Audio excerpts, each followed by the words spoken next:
নমস্কার বন্ধুরা, চলুন আজকে আমরা এমএস এক্সেলে কিভাবে ইএমআই ক্যালকুলেটর তৈরি করা যায় সেটা শিখব এবং তার সাথে এটাও শিখব কিভাবে গোল শিফট ফাংশন অ্যাপ্লাই করা যায় ইএমআই ক্যালকুলেটরে এবং গোল শিফট ফাংশনের প্রয়োজনীয়তাটা কি। চলুন এমএস এক্সেল শিটে চলে যাই। বন্ধুরা, আমরা এক্সেল শিটে চলে এসেছি। এই এক্সেল শিটে বাঁদিকে একটা ইএমআই ক্যালকুলেটর বানানো আছে। আমরা ঠিক এরকমই একটা ইএমআই ক্যালকুলেটর আমরা আজকে বানানো শিখব। তো এই ইএমআই ক্যালকুলেটরটা কিভাবে কাজ করে দেখি।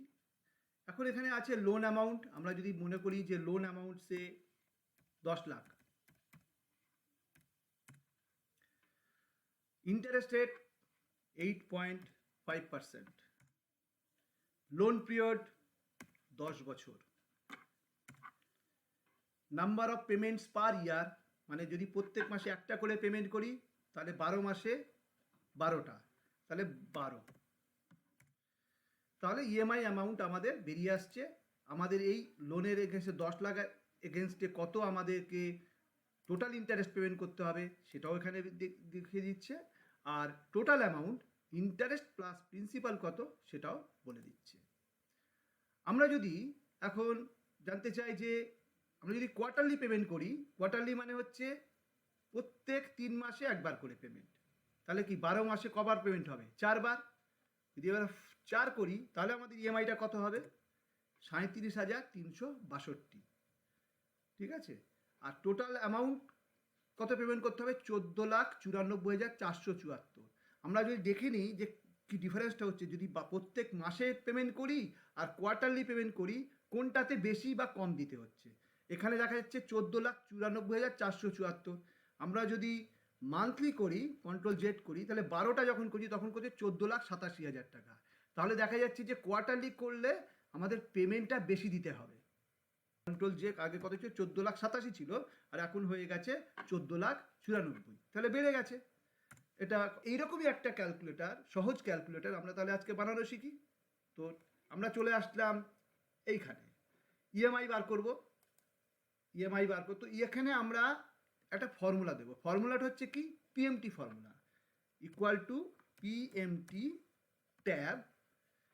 ট্যাব দিয়ে কি বলছে? বসাতে বলছে রেট। রেট মানে কি? আমরা যদি মান্থলিতে মান্থলি ইএমআই করতে চাই তাহলে আমরা মান্থলি রেট আমাদেরকে বসাতে হবে। যদি কোয়ার্টারলি আমরা ইএমআই বার করতে চাই তাহলে কোয়ার্টারলি বসাতে হবে। তাহলে রেটটা কী হবে? রেটটা হবে তাহলে ইন্টারেস্ট রেট হচ্ছে আমাদের এখানে লেখা আছে interest rate yearly. Interest rate yearly লেখা আছে, তাহলে interest rate yearly divided by number of payments per year. আপনাদের সুবিধার জন্য আমি এখানে লিখেছি rate equal to interest rate yearly ভাগ number of payments per year.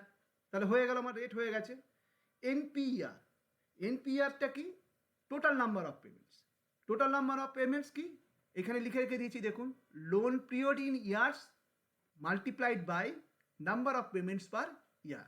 তাহলে আমরা এখানে কি বসাবো? তাহলে লোন পিরিয়ড ইন ইয়ার্স, এই সেলটা, multiplied by number of payments per ইয়ারটা হয়ে গেল। পিভি, পিভিটা কি? পিভি হচ্ছে লোন অ্যামাউন্ট, প্রেজেন্ট ভ্যালু।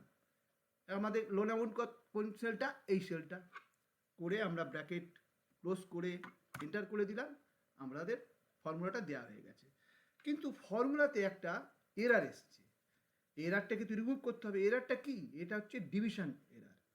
আমরা যদি এখন দেখি এই ফর্মুলার মধ্যে কি আছে, পিএমটি L4 বাই L6 ভাগ L6 আছে। আমরা জানি কোনো সংখ্যাকে যদি আমরা 0 দিয়ে ভাগ করি সেটা ইনফিনিটি হয়, সেটা এরার হয়। সেই জন্যই এই ডিভিশন এরারটা দিয়েছে। তো আমরা তো ক্যালকুলেটার এরকম ডিভিশন 0 এরকম এরার দেখাতে পারবো না। আমরা এখানে রিমুভ করবো। কীভাবে রিমুভ করব? আমরা এখানে লিখব একটা লজিক্যাল ফর্মুলা দেবো। কি logical formula? If error. If error, if error দিয়ে ব্র্যাকেট শুরু করলাম। এবার বলছে কি ভ্যালুটা তো এইটাই ভ্যালু আছে। ইফ এরার, এখানে ভ্যালু আছে। যদি এরার হয় তাহলে কি হবে? তাহলে আমি বলছি যে কিছুই দেবে না। তাহলে ডবল ব্র্যাকেট যেটা আছে সেটা যদি দুবার করি তার মানে হচ্ছে যে যদি এরার হয় তাহলে তুমি কিছু লিখবে না, আর যদি না হয় তাহলে ভ্যালুটাই বসাবে। তো এখানে যখন লজিক্যালি কাজ করছে, ইফ এরার, যদি এই আউটকামটা এরার হয় তাহলে এইটা বসাবে, যদি না হয় তাহলে এইটা বসাবে। ঠিক আছে, করে এন্টার করে দিলাম, আমাদের প্রবলেমটা সলভ হয়ে গেল। এইবার দেখি আমাদের এই ক্যালকুলেটরটা এই অবধি ইএমআই যে অ্যামাউন্টটা হচ্ছে সেটা ঠিকঠাক হচ্ছে কিনা, আমাদের ফর্মুলাটা ঠিকঠাক কাজ করছে কিনা। তা সেটার জন্য আমরা এই সেম ডেটাটা নেই, কারণ আমরা সেম ডেটার সাথে এই ক্যালকুলেটরের সাথে এটা ম্যাচ করাবো। কন্ট্রোল ভি, এখানে কন্ট্রোল সি করলাম, সিলেক্ট করে এখানে কন্ট্রোল ভি করে এখানে পেস্ট করে দিলাম। ঠিক আছে, এবারে আমরা স্কেপ মারলাম। আচ্ছা, এইবার দেখুন এখানে এসছে যে 37362, কিন্তু এখানে ডিজিটটা তো ঠিক আছে, কিন্তু তার আগে একটা মাইনাস সাইন এসে গেছে। সেই মাইনাস সাইনটাকে আমাদেরকে হটাতে হবে। মাইনাস সাইনটা কেন এসছে? যখন আমরা পিএমটি ফর্মুলা ইউজ করব, লোনে যখন ইএমআই বার করব, তখন তার রেজাল্টটা সবসময় মাইনাসই দেবে। ঠিক আছে, তো এইটা তো আমরা মাইনাস, কেননা পরে যখন আমরা মাইনাসকে সাথে প্লাসের কোনো একটা অপারেট করব, তখন তো উল্টো রেজাল্ট দিয়ে দেবে। তো তার জন্য কি করব, আমরা এইখানটাতে পিএমটির আগে আমরা একটা মাইনাস সাইন দিয়ে দিলাম, তাহলে কি মাইনাস, আর পিএমটি করে যে ভ্যালুটা আসবে সেটা যদি মাইনাস হয় তাহলে মাইনাস মাইনাস প্লাস হয়ে যাবে, তাহলে আমাদের আর কোনো অসুবিধা নেই। বাস 37362, তাহলে এই অবধি আমাদের এই 7 অবধি আমাদের ক্যালকুলেটরটা ঠিক আছে। এবার দেখি এইখানে আমাদের কি করা যায়। টোটাল ইন্টারেস্ট অ্যামাউন্টটা কি? টোটাল ইন্টারেস্ট অ্যামাউন্ট ইকুয়াল টুটা কি, যত টাকা আমরা পেমেন্ট করব তার থেকে যদি আমরা লোন অ্যামাউন্টটাকে মাইনাস করে দিই, তাহলে আমাদের টোটাল ইন্টারেস্ট অ্যামাউন্ট বেরিয়ে যাবে। Simple mathematics. তো আমরা কি করব, equal to EMI multiplied by loan period multiplied by number of payments per ইয়ার।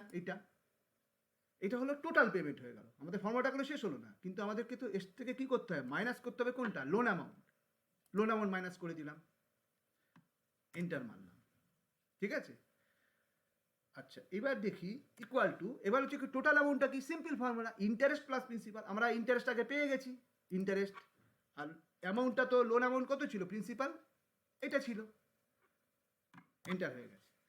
তো এই অবধি তো ঠিক হয়ে গেছে। এইবার দেখি যে আমাদের ক্যালকুলেটরটা কি আদৌ এখনো বানানো হয়েছে না এখনো কিছু কাজ আছে। আমরা এখন দেখি এটাকে, এই ডেটাগুলোকে ডিলিট করে দিই। এই দেখুন আমাদের কাজ আছে এখনো, ডেটাকে ডিলিট করছে কিন্তু এখানে ভ্যালু দেখাচ্ছে, ওপরটাকে দেখাচ্ছে না, এটাতে দেখাচ্ছে। কেন ওপরটা দেখাচ্ছে না, আমরা আগেই ওখানে ইফ এরার লাগিয়ে দিয়েছি, এখানে কিন্তু আমরা ইফ এরার লাগাইনি, তাহলে এখন আমরা এখানে ইফ এরার লাগিয়ে দেবো। সিম্পল, ইফ এরার, ঠিক আছে, ইফ এরার ফার্স্ট ব্র্যাকেট দিয়ে শুরু। আমরা জানি কোনো ফর্মুলা দিতে গেলে ফর্মুলাটা দেবো সেটা লেখার পরে ফার্স্ট ব্র্যাকেট দিয়ে শুরু করতে হয়। তো এটা ভ্যালু তো অলরেডি আমাদের দেওয়াই আছে, কমা ডবল কোটেশন দুবার দেবো, ডবল কোটেশন দুবার দেবো, তার মানে হচ্ছে কিছুই না। যদি এরার হয় তুমি কিছুই লিখবে না এখানে। তো এখানে ক্লোজ করে এন্টার করে দিলাম, চলে গেল আমাদের। এখানেও ঠিক তেমনি করব, ইফ এরার, ঠিক আছে, ফার্স্ট ব্র্যাকেট, এটার পরে কমা, ডবল ব্র্যাকেট ক্লোজড, এন্টার। আচ্ছা, তো এই অবধি হয়ে গেছে। দেখে নিই এবার আমাদের, এবার প্রথমে এই ফিগারটা দিয়ে দেখি, এই যে ডেটাগুলো আছে, কন্ট্রোল সি, এখানে যাব কন্ট্রোল ভি, ঠিক আছে, সেম দিচ্ছে রেজাল্ট, সেম দিচ্ছে। এবার আমরা এখানে 12, যদি এখানে 12 করি, এবার দেখুন এখানে দেখাচ্ছিল না 14,94,000, 12 করলে কি হচ্ছে 14,87,000, মানে যেই ইএমআইটা, নাম্বার অফ ইএমআইটা বেড়ে যাচ্ছে, আমার কিন্তু টোটাল অ্যামাউন্টটা আমাকে পে করতে কম হচ্ছে, এই অ্যামাউন্টটা বেশি হচ্ছে না, কোয়ার্টারলি পেমেন্ট করছি বলে। আর এখানে 14,87,000 টাকা। এটা কেননা যখন কোয়ার্টারলি ইন্টারেস্ট ক্যালকুলেট করছে তখন তো ইন্টারেস্টটা বেড়ে যাচ্ছে, ইন্টারেস্ট অ্যামাউন্ট এখানে 4,94,000, এখানে 4,87,000, সেই ইন্টারেস্ট অ্যামাউন্টটাই এটা বাড়া অ্যামাউন্টটা দেখাচ্ছে। এটা তো হয়ে গেল। এইবার আমরা এই ইএমআই ক্যালকুলেটারে এবার আমরা গোলসিক ব্যবহার করাটা শিখব। কেন শিখবো সেটা পরে বলছি। তাই গোলসিকটা কি, গোলসিকটা হচ্ছে, ধরুন আমি প্রথমে এইখানে এইটা থেকে কাজ করি, এটা 4 লাখ আছে, আচ্ছা এটাকে 4 করে দিয়ে সুবিধা হয়, এটা 4 করে এটা 12 করছি, ঠিক আছে। আমরা চাই যে আমাদের এই ইএমআইটা যদি আমার যা আয় আছে সেই অনুপাতে আমি এটা 12 না, আমি 15,000 টাকা পেমেন্ট করতে পারবো। যদি 15,000 টাকা পেমেন্ট করতে পারি, তো আমার কাছে আমি কি আমি 15,000 টাকা পেমেন্ট করতে পারি, তাহলে আমি লোন কতটা বেশি পেতে পারি? যদি 15,000 টাকা আমি পেমেন্ট করতে পারি আর 8.5% আর 10 বছর আমার যদি লোন পিরিয়ড হয়, তাহলে আমি কতটা লোন অ্যামাউন্টটা বাড়াতে পারি? তো সেটা আমি দেখবো কি করে? সেই জন্যে যাব আমরা ডেটাতে। এই ডেটাতে যাব, ডেটাতে গিয়ে হোয়াট ইফ অ্যানালিসিসে ক্লিক করব। যেই হোয়াট ইফ অ্যানালিসিসে ক্লিক করবো, এখানে 3খানা ফাংশন আসবে। তার মধ্যে আমরা নেব মাঝখানে একটা গোল সিক। এই গোল সিকে ক্লিক করব। এবার দেখুন, যেই গোল সিকে ক্লিক করলাম, এইখানে D7টা সেট সেল, এই যে ইএমআইটা আমরা, হ্যাঁ ঠিকই আছে, আমরা এই সেলটাকেই চেঞ্জ করব। চেঞ্জ মানে কি, আমরা 15,000 টাকা মতো নেব, আমরা 15,000 দেব, যে আমরা 15,000 টাকা ইএমআই দিতে পারবো সেই জন্য। এবং এই 15,000-এর জন্য আমার লোন কতটা বেশি পাবো সেটা আমি জানতে চাই। বাই চেঞ্জিং সেল, এই লেখা আছে না, বাই চেঞ্জিং সেল।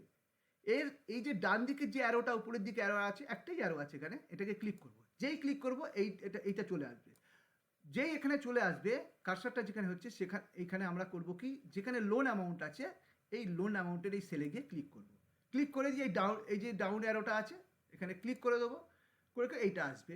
যেই এখানে আসবে আমার সমস্ত ফিট হয়ে গেছে, D7 দেওয়া হয়ে গেছে, D7 দেখুন আছে, এইখানে চেঞ্জটা হবে। আর কত ভ্যালুতে চেঞ্জ করবো? 15,000, 12,399 মানে 15,000 হবে। আর আমি চেঞ্জ করতে চাই এই লোন অ্যামাউন্টটাকে, ওকে ওকে, এবার ওকে করে দিলাম।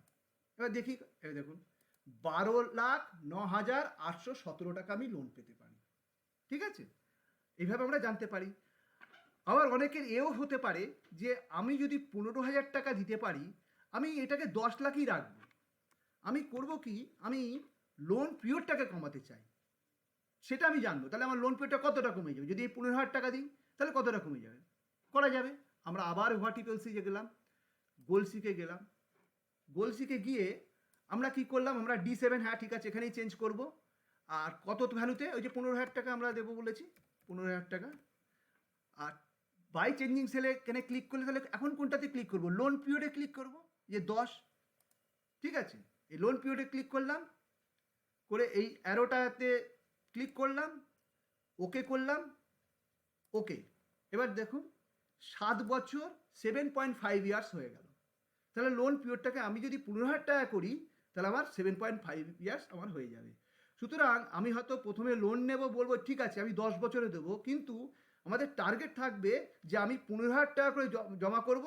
তাতে কি হবে, আমার লোনটা 7.5 বছরে শেষ হয়ে যাবে। এটাই হচ্ছে আমাদের জানার লক্ষ্য। কেননা আমরা যদি লোন, সবসময় কিন্তু এটাই বেনিফিশিয়াল হয় যে লোন পিরিয়ডটাকে যদি কখনো কমানো হয় না, সেটাই বেনিফিশিয়াল। আগে দেখলাম না আমরা যে কোয়ার্টারলি করলে কি হয় আর মান্থলি করলে কত ডিফারেন্স হয়, জানলাম আমরা। সুতরাং এবার দেখুন আগে কত হয়েছিল, এখন দেখুন 13,58,000 টাকা হয়ে গেছে।